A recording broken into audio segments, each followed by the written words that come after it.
পরকীয়ার শাস্তি কি? পরকীয়ার শাস্তি হচ্ছে ইসলামের সবচেয়ে ভয়াবহ। দেখুন, বিবাহিত মানুষ যদি জেনায় লিপ্ত হয় শাস্তি কি জানেন তো?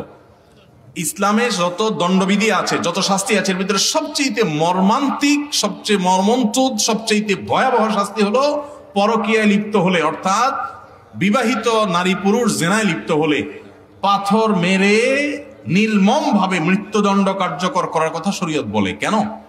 আমরা অনেকে হয়তো মনে করি দুজনে খুশি মনে করেছে একটা অন্যায় কাজ, শাস্তি হতে পারে, অন্যায় করেছে সেজন্য, তাই বলে মেরে ফেলতে হবে? এত বড় কি অন্যায় করেছে? দেখুন, পরকীয়া, সমকামিতা, এই অপরাধগুলোর শাস্তি কেন মৃত্যুদণ্ড ইসলাম রেখেছে জানেন? এর অনেক কারণের ভিতরে একটা কারণ এটা যে পৃথিবীতে মানব সভ্যতা, মানুষের অস্তিত্ব টিকে থাকবে বৈবাহিক সাধারণ প্রক্রিয়ার মাধ্যমে।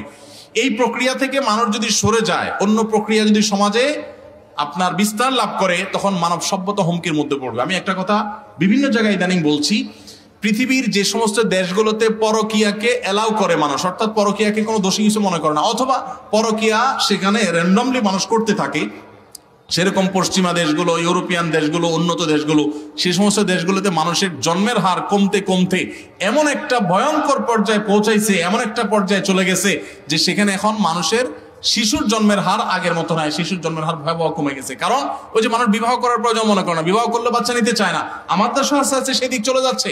এই জন্য পরকীয়াকে ইসলাম সবচেয়ে কঠোর অপরাধ হিসেবে দেখে, এর শাস্তি অত্যন্ত ভয়াবহ। এই জন্য বৈবাহিক সম্পর্ক আছে, আপনি পরকীয়া লিপ্ত হয়েছেন, আল্লাহর কাছে আপনি সবচেয়ে বড় আসামি। আল্লাহ আপনাকে বৈবাহিক হালাল উপায়ে আপনার যৌন আকাঙ্ক্ষা পূরণের ব্যবস্থা রেখেছেন, তারপর আপনি অন্যায় লিপ্ত হচ্ছেন। আমাদের সমাজে আজকাল নাটক সিনেমার মাধ্যমে পরকীয়াকে সহজীকরণ করা হচ্ছে, এটাকে স্বাভাবিক করা হচ্ছে, এটাকে মানুষ দোষী কিছু মনে করে না। ইন্ডিয়ান সিরিয়ালগুলো দেখে দেখে মানুষ পরকীয়া শিখছে। পুরুষরা মহিলাদের সাথে ইনবক্সে, মেসেঞ্জারে ইটিস পিটিস করছে, আপনি অন্য মহিলার দিকে তাকাচ্ছেন, সেটাও এক ধরনের আপনার বিবাহিত মানুষ হয়ে অন্যায় করার ক্ষেত্রে জঘন্য অন্যায়।